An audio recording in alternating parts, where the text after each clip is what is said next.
It's very troubling when people make videos that are difficult and hard to understand. Consistency is important, rationality is important, but it's also part of a mature perspective on the world, a mature perspective on ethics, to be able to recognize and talk about with detachment the circumstances in which we ourselves become hypocrites, the contradictions and paradoxes that life in practice draws us into.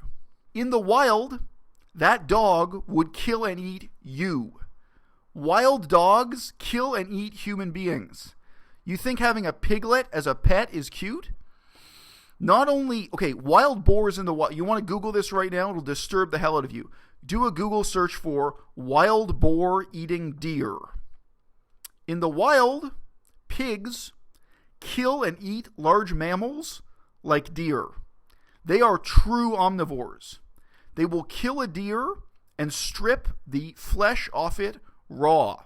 They will eat the corpse directly. Human beings can't do that.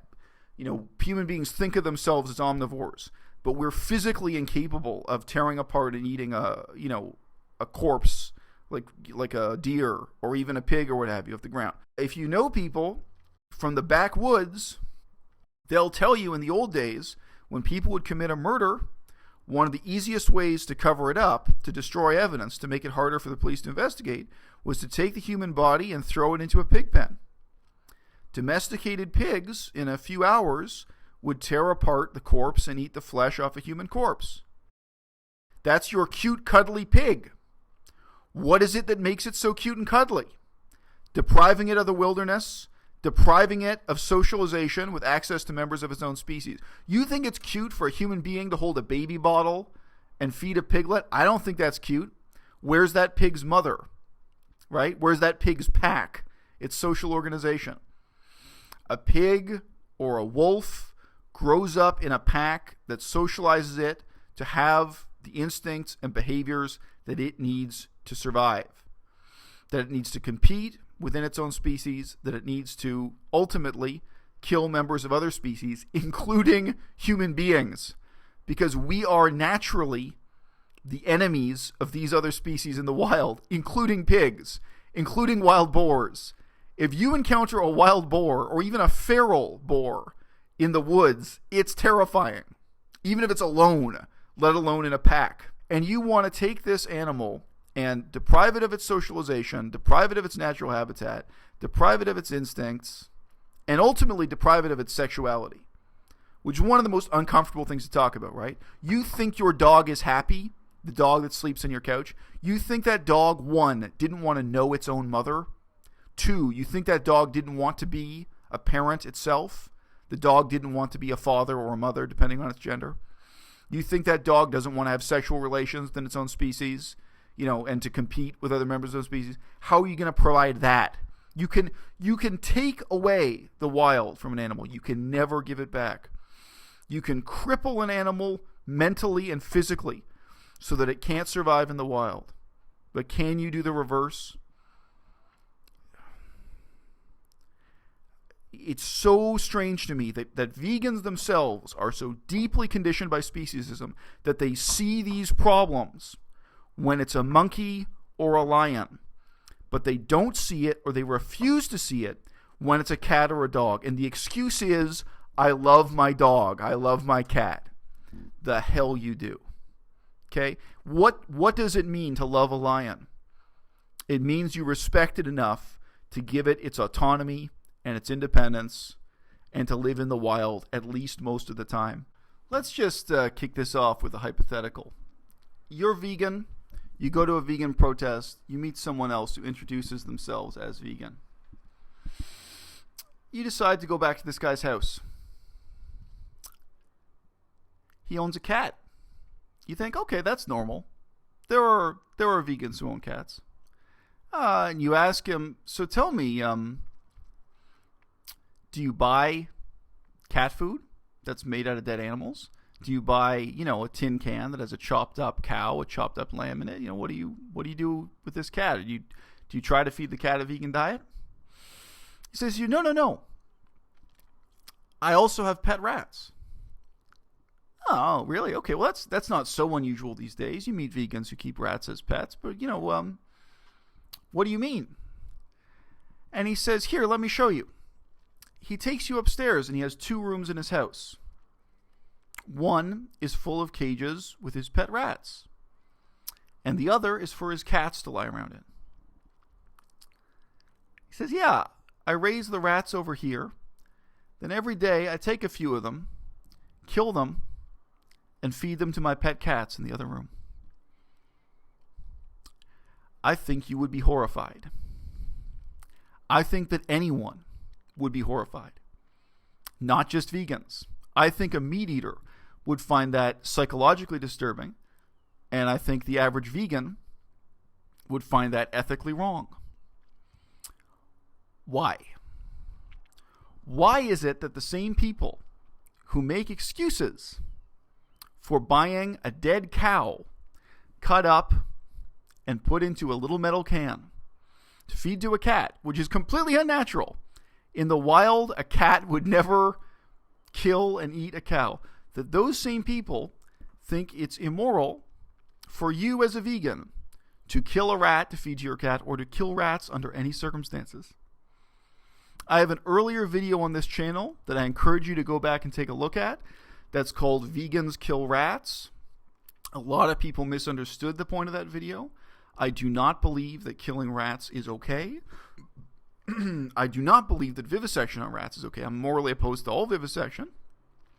But I am willing to talk about the ethical contradictions, difficulties, and paradoxes that being a vegan leads us into. And one of those paradoxes, of course, is the whole paradigm of pet ownership and domesticated animals existing within veganism. Why is it that there's such a difference between the excuses these vegans make for house pets, such as dogs and cats, and the way they regard a monkey kept in captivity? All right? If I had a monkey in my apartment here, you would not give a fuck if I told you that the monkey was happy. Doesn't matter. My perspective does not matter. Any of you would be asking the hard questions. You'd be saying, well, look, you say this monkey is happy, but, it doesn't really have the kind of habitat it would have in the wild.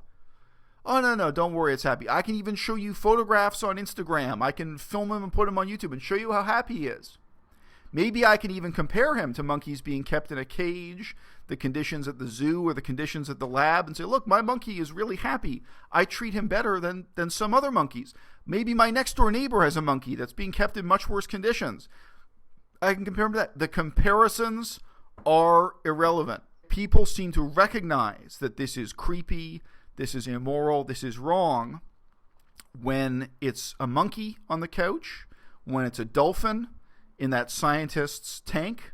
I've heard about people trying to keep goats as pets. I've met one person who kept goats as pets.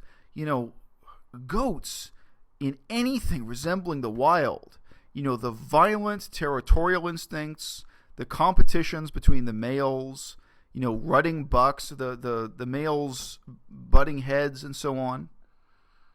What are you going to do to control those instincts? To turn this defiant, independent animal into your toy, into your slave, into your plaything. It's sick. Domestication of animals as your companions is sick. And if you claim your pet dog is happy, that is every bit as absurd to me as if you claimed your pet goat was happy, your pet lion was happy, your pet ape was happy. The hell it is. The difference for us as vegans or just as people who own pets really is the juxtaposition between animals that we still think of as wild versus animals where we have forgotten or lost the reference point for wilderness.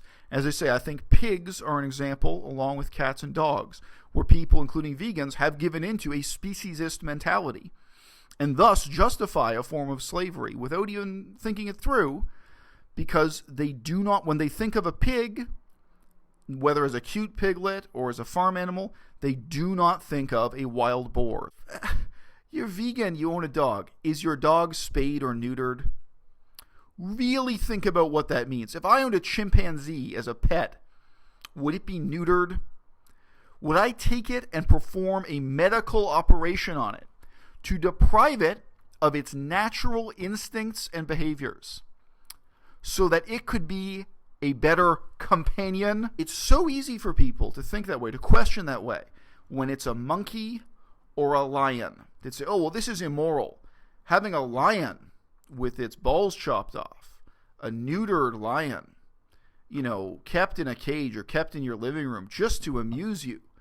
Oh, that's immoral. But a cat, doing the same thing with a house cat, you see this as morally acceptable? Why? That is speciesism. For all of the BS talk about speciesism and slavery, that difference, that excuse you're making for a dog or a house cat that you wouldn't make for a lion or you wouldn't make for a chimpanzee, that is real speciesism, and it's really a problem within veganism. It's very troubling when people make videos that are difficult and hard to understand. And it is my goal to make videos that are relatable and make you, the viewer, feel engaged and happy with the content. Providing content to you is the most important thing in my life, and it's very special that I'm able to share this communication with you.